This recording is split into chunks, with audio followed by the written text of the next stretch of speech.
before you said a single word. Before the handshake, before the introduction, before you had any opportunity to decide what to show and what to hide, the assessment was already complete. Someone in that room had already looked at you, processed what they saw, and arrived at a conclusion that would govern every interaction they would ever have with you from that moment forward. Not a conclusion about your intelligence, not about your status or your history or your character. A conclusion about your accessibility. They need 5 seconds. 5 seconds of observing how you hold yourself when you think no one important is watching. 5 seconds of registering the specific quality of your eye contact or the specific quality of its absence. 5 seconds of reading the gap between how you want to be perceived and how you actually land in a room. The predatory mind does not deliberate, it does not sit across from you and consider. It runs a behavioral scan so fast and so instinctive that the person running it could not stop it, even if they wanted to. And in the first 5 seconds of encountering you, that scan returns a result. The result is either proceed or not. This one. Most men will never know which result their presence produces. You are about to know. There was a man who spent his entire career documenting how power actually selects its targets, not how it should, how it does. He sat inside the courts of Renaissance Florence and watched the most dangerous people in Europe operate with their masks fully removed. And he recorded what he saw with a precision so exact and so exposing that the most powerful institutions of his era had only one response to his work. They banned it. Not because Niccolo Machiavelli was wrong, because he was too accurate, because what he documented about how human beings actually assess, select, and exploit each other was so uncomfortably true that making it widely available felt dangerous to the people who depended on others not knowing it. He wrote about target selection, about the specific, observable, involuntary signals that communicate to the predatory mind that a particular individual is safe to approach, with the calm detachment of a man reporting a natural phenomenon rather than a moral outrage. He wrote one line that contains the entire architecture of what this video is about to expose. Men are so simple and so ready to obey present necessities that one who deceives will always find those who allow themselves to be deceived.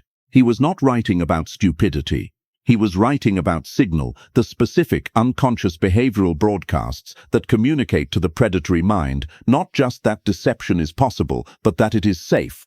3 things. Read in 5 seconds, without your knowledge or consent, and at least one of them is operating in your presence right now. Let me tell you what the assessment actually looks for. Because most men think predatory behavior is obvious. They think the person running the assessment on them looks like a threat, acts like a threat, gives some visible signal that they should be cautious. They do not. The predatory mind in your environment does not announce itself. It does not arrive with hostility or aggression, or any of the signals your instincts were designed to detect. It arrives with warmth, with interest, with the specific quality of attention that makes you feel seen rather than observed. And while you are feeling seen, the assessment is running.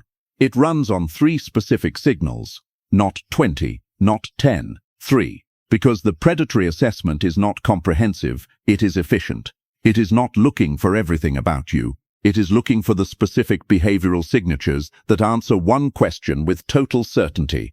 Is this person safe to approach? Not safe in the physical sense, safe in the predatory sense, meaning, will this person resist? Will they push back? Will they enforce consequences? Will they recognize what is happening before it has already happened? Or will they absorb what is done to them and call it life? 3 signals answer that question, and they answer it in 5 seconds. 1. The quality of your stillness. The first thing a predatory mind reads about you has nothing to do with what you say, nothing to do with what you wear, how you present yourself, or any conscious choice you have made about how you want to be perceived. It is the quality of your stillness. Specifically, whether you have any. Watch what happens when a man enters a room, not the man who announces himself loudly, the man who enters quietly. Watch what his body does in the first 3 seconds before he has established his position. Does he scan? Does his gaze move immediately, seeking reference points, seeking faces that recognize him, seeking confirmation that he belongs? Does his body shift slightly, adjusting, recalibrating based on what the room gives back to him? Or does he simply arrive?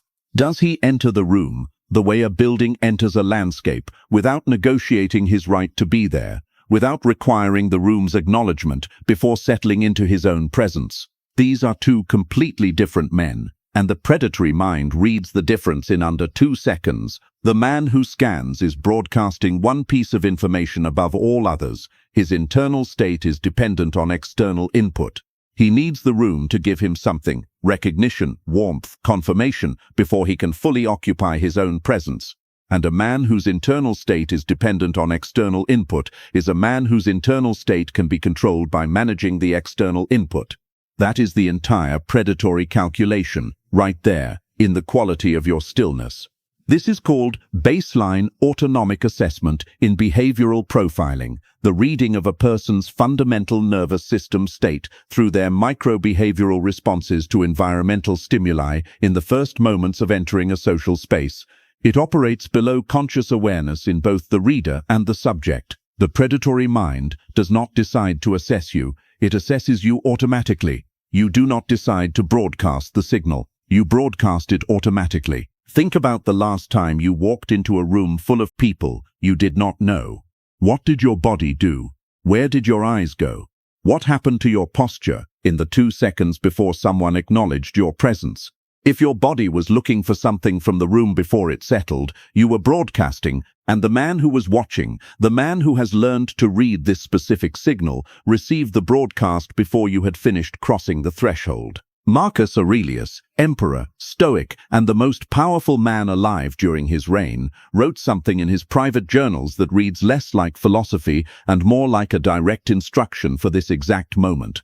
He wrote, "Nowhere can man find a quieter or more untroubled retreat than in his own soul." He was not writing about meditation, he was writing about stillness as a strategic asset. The emperor who carried his own stillness into every room he entered could not be destabilized by what the room gave or withheld.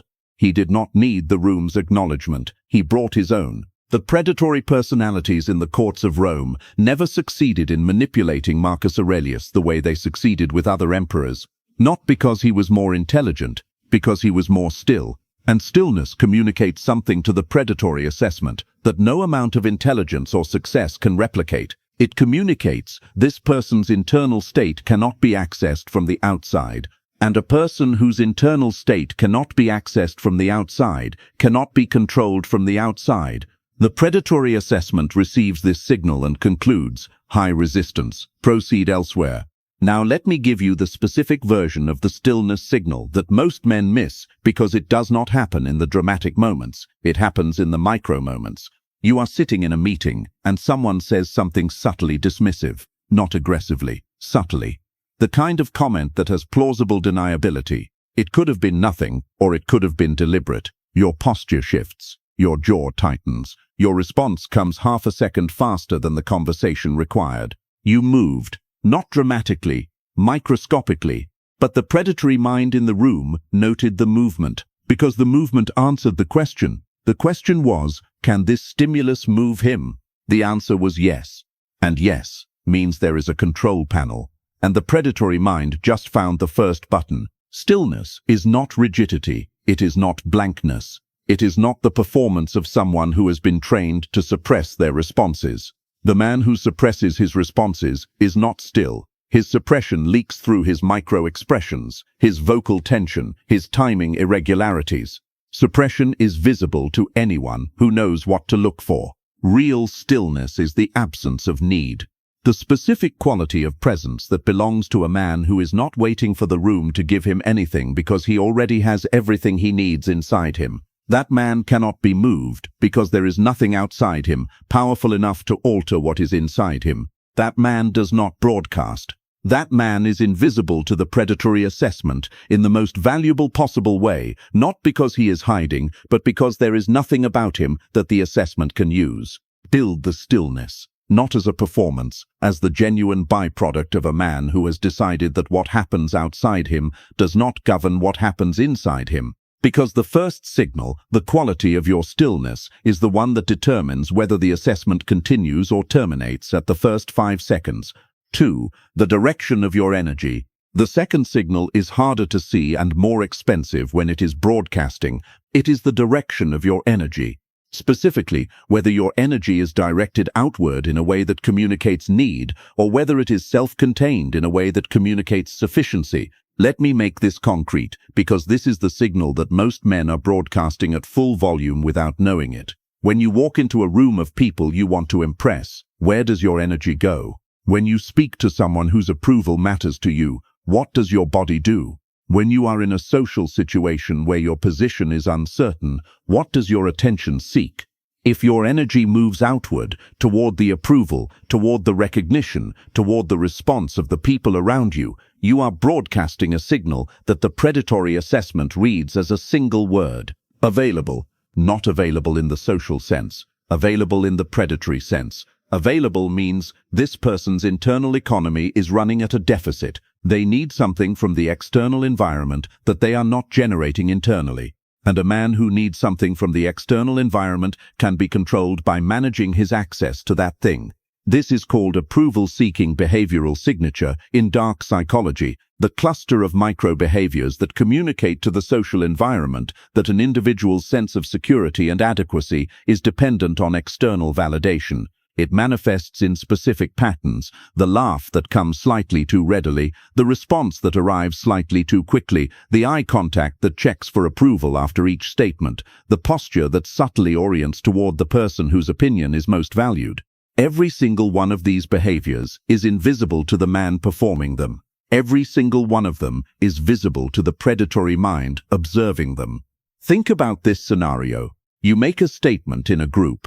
After you make it, do your eyes move to a specific person to check their reaction? Not obviously, subtly. A half second of checking. That half second is the entire broadcast. In that half second you have communicated, I need this person's approval for my statement to feel valid, which means their approval is a resource I am dependent on, which means withdrawing their approval is a lever that can be used to produce specific behaviors in me. The predatory mind notes the half second, notes the person your eyes move to, files both. Now they know the approval source. Now they know the leverage point. Now they know that managing your relationship with that specific person, or simply performing withdrawal of approval in a credible way, will produce the behaviors they need from you. All of this from a half-second eye movement you were not aware you made. You are thinking about a specific person right now, possibly in your workplace, possibly in your social circle, possibly closer, someone whose opinion of you has more weight than it should. Someone whose reaction to what you say or do alters your internal state in a way that is disproportionate to the actual stakes. That person has leverage on you.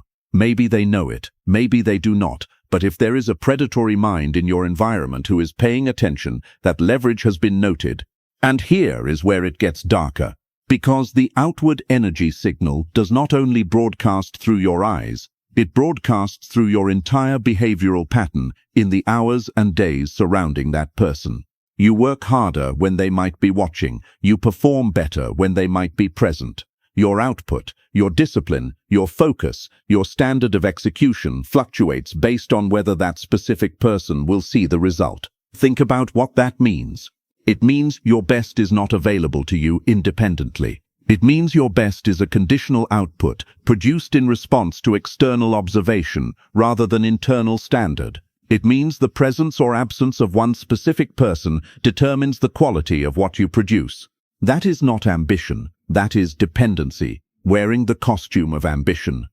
And the predatory mind who has identified that person, the one whose presence activates your best performance, now holds a remote control for your output.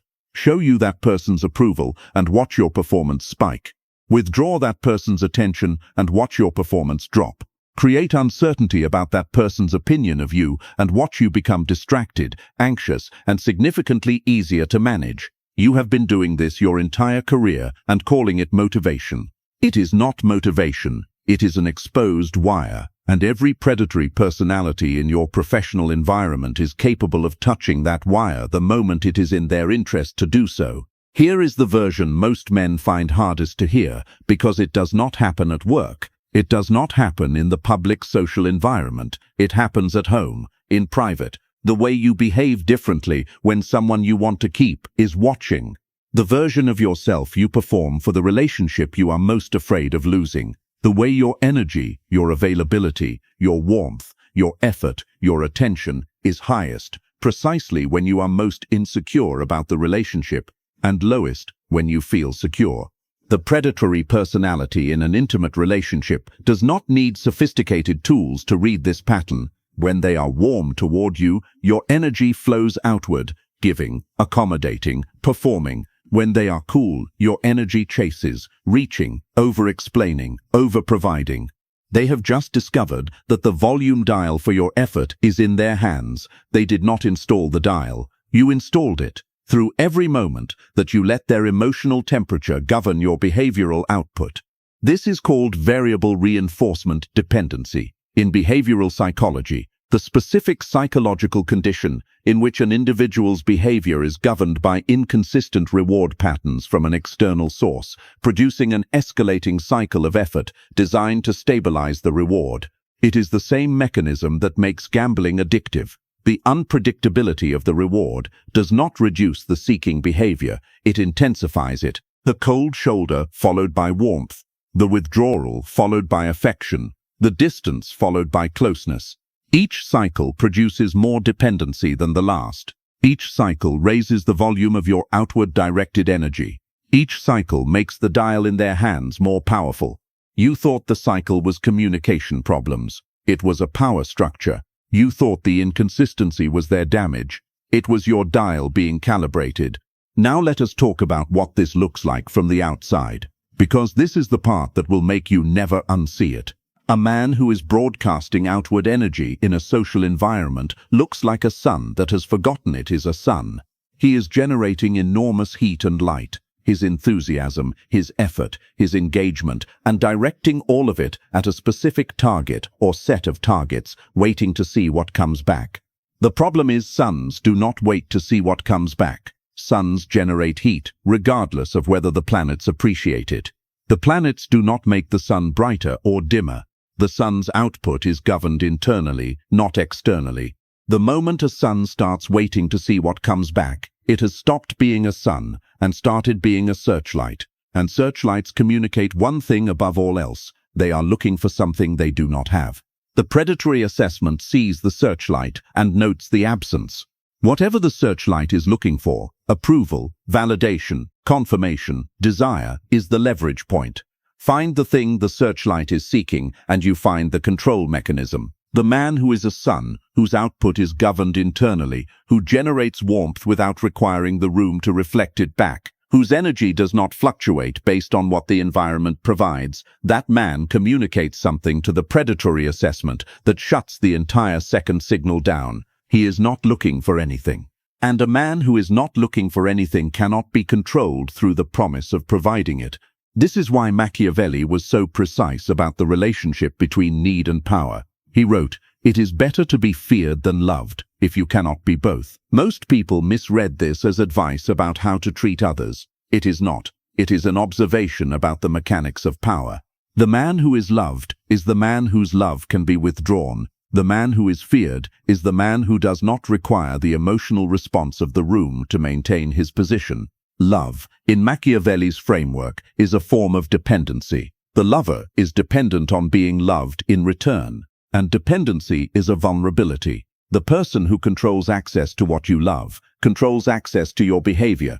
Fear, in his framework, is not cruelty. It is the specific quality of presence that communicates. This man does not need anything from you, and the man who does not need anything from you cannot be controlled through the management of that need. The second signal, the direction of your energy, is what tells the predatory assessment whether you are a man who needs something from the room or a man who brings something to the room. Those are not the same man. They are not treated the same way. They are not assessed the same way, and they are not targeted the same way. The man whose energy moves outward, seeking, checking, requiring, that man is telling the predatory assessment that the leverage exists. It just needs to be located and applied. The man whose energy is self-contained, whose presence communicates that he arrived full, that the room can give him nothing he does not already have, that his adequacy is not a question the room has the authority to answer, that man shuts down the second signal before the assessment can complete it. And without the second signal, the assessment has nothing to work with. Here is the version of this that will make you uncomfortable, because it is not just the obvious social situations. It is every time you check your phone in a social situation to see if someone has responded. It is the way your energy changes when you walk into a room where someone you want to impress is present. It is the way your voice modulates slightly, becoming slightly more careful, slightly more considered when you are speaking to someone whose opinion you are worried about. All of it is broadcasting. All of it is visible. All of it is being read.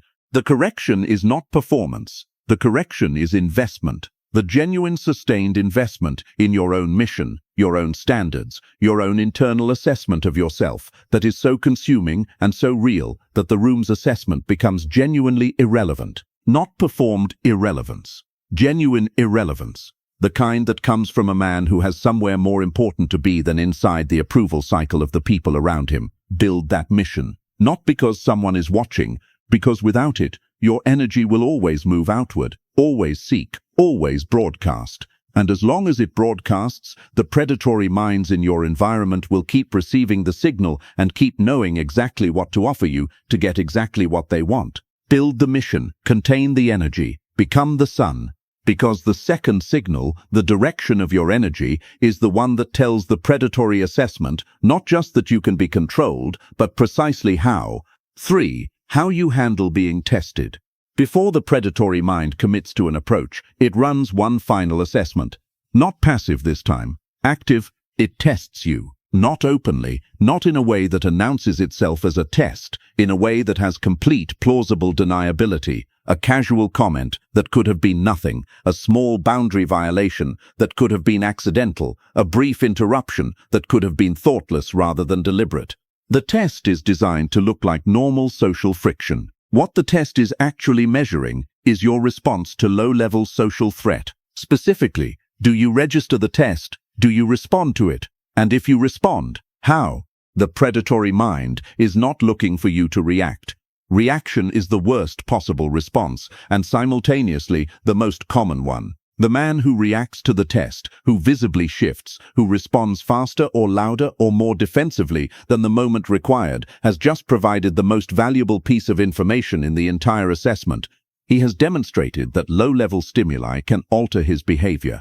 This is called probe testing in behavioral intelligence, the deliberate introduction of low-stakes social stimuli to measure a target's response threshold and reaction pattern. It is not conscious in most predatory personalities. It is instinctive, the same way a predator in the wild will test the perimeter before committing to the approach. The instinct runs below conscious decision-making. They are not choosing to test you. They are testing you the way water tests a surface. Automatically, continuously, finding the path of least resistance. Let me give you the specific versions of the test you have already experienced. The casual interruption. You are speaking. Someone cuts across you, not aggressively, casually, the way you would cut across someone whose contribution you considered optional. How do you respond? Do you stop? Do you trail off? Do you push through? Do you address the interruption? What you do in that moment tells the predatory mind everything about your tolerance for boundary violation. If you stop and defer, you have communicated that your contributions can be interrupted without consequence. That is a boundary without enforcement. And a boundary without enforcement is not a boundary, it is a suggestion. The dismissive comment. Someone says something mildly diminishing about a position you hold or a decision you have made. Not hostile, casual. The way you would dismiss something that does not require serious engagement. What do? Do you over-explain? Do you defend? Do you attempt to change their mind? Every additional sentence you produce in defense of yourself beyond the first clean response is additional evidence that their opinion of you has access to your internal state. You are telling them the dismissal landed. You are telling them the dismissal matters. You are telling them that if they want to produce a specific behavior in you, dismissal is a reliable lever. The Schrodinger's joke. The comment that is delivered like a joke but contains a real diminishment, said with a smile. Plausible deniability, fully intact. If you react, you are being oversensitive. If you do not react, the diminishment stands. Most men react. Not because they are weak, because the comment was designed to make the non-reaction feel like capitulation. The design is the trap. The correct response to the Schrodinger's joke is neither laughter nor defensiveness. It is the response of a man who received the message underneath the joke and communicates without announcement, without drama, simply through the quality of his response, that he received it and is not alarmed by it. The response of a man who has been tested before and does not need to announce that he recognized the test because the recognition is already visible in how he responds to it. Think about the Roman Emperor Hadrian, one of the most politically sophisticated rulers in the history of the empire. His court was full of men who ran these tests constantly, probing for weaknesses, measuring response thresholds, identifying who could be moved and how. Hadrian survived and thrived not because he was aggressive or paranoid, but because he had developed the specific quality that makes probe testing useless. He was consistent. His response to a test was identical to his response to genuine interaction. His response to a boundary violation was identical to his response to an accident. His response to a diminishment was identical to his response to a compliment. Not because he did not register the difference, because his internal state was anchored deeply enough that the difference did not produce a visible differential in his behavior. The probe test only works when the target responds differently to the test than they respond to normal interaction. The differential is the data. When there is no differential, there is no data. When there is no data, the assessment cannot complete. Hadrian's consistency was not a technique, it was the authentic behavioral expression of a man who was so thoroughly anchored in his own identity and mission that the attempts to move him simply did not find purchase. And the predatory minds in his court, and there were many, learned over time that the testing was not productive, not because he punished them for it, because he simply did not provide the differential they needed to work with. Become the man who provides no differential, not through suppression, not through performance, through the genuine sustained development of an internal anchor, so solid that the tests, however well designed, however precisely targeted, simply do not reach it. The man without a differential is the most dangerous man in any room he enters, not because he is aggressive, because he is unreadable, and unreadable means unusable, and unusable means the predatory assessment returns one result, and one result only, not this one. Now step back from the three signals and look at what they share. The quality of your stillness, the direction of your energy, how you handle being tested. Every single one of them communicates the same thing to the predatory assessment running on you in the first 5 seconds. Where is the control panel? The predatory mind is not assessing your character, not your intelligence, not your success. It is asking one question about your behavioral architecture. Where is the point of entry? Where is the stimulus that alters your state? Where is the dependency that can be managed? Where is the threshold that, once found, produces the predictable response? 3 signals, 3 answers to the same question, 3 pieces of evidence about whether the control panel exists and where it is located. The man who has done the work, who has built the stillness, who has contained the energy, who has removed the differential, does not have a visible control panel. And the predatory assessment, which runs automatically and continuously and below conscious decision-making in the minds of the people around you, receives one conclusion about that man. This one will not stop me, is not the calculation it makes. The calculation it makes is there is nothing to work with here. And that calculation ends the assessment before it can become an approach. If what this video exposed produced that specific cold recognition, the recognition of seeing a signal you have been broadcasting named precisely for the first time, like this video, not as a courtesy, because it means this content found the right person. Subscribe if you have not. This channel does not exist to comfort you. It exists to give you the kind of precision that changes how you operate in every room you enter. Now, what I gave you today is what this platform allows. There is a level beneath this, the specific counter protocols for each of the 3 signals, the exact behavioral and psychological moves that not only eliminate the signals but actively communicate to predatory personalities that the assessment has been run, and the result is, do not proceed. The deeper mechanics of how predatory minds are identified before they complete the approach. The offensive application of everything covered in this video, how the man who understands these signals uses that understanding to read every room he walks into with the precision of someone who knows exactly what the assessment is looking for and can therefore see it running in real time on everyone around him. Those frameworks exist behind the join button below.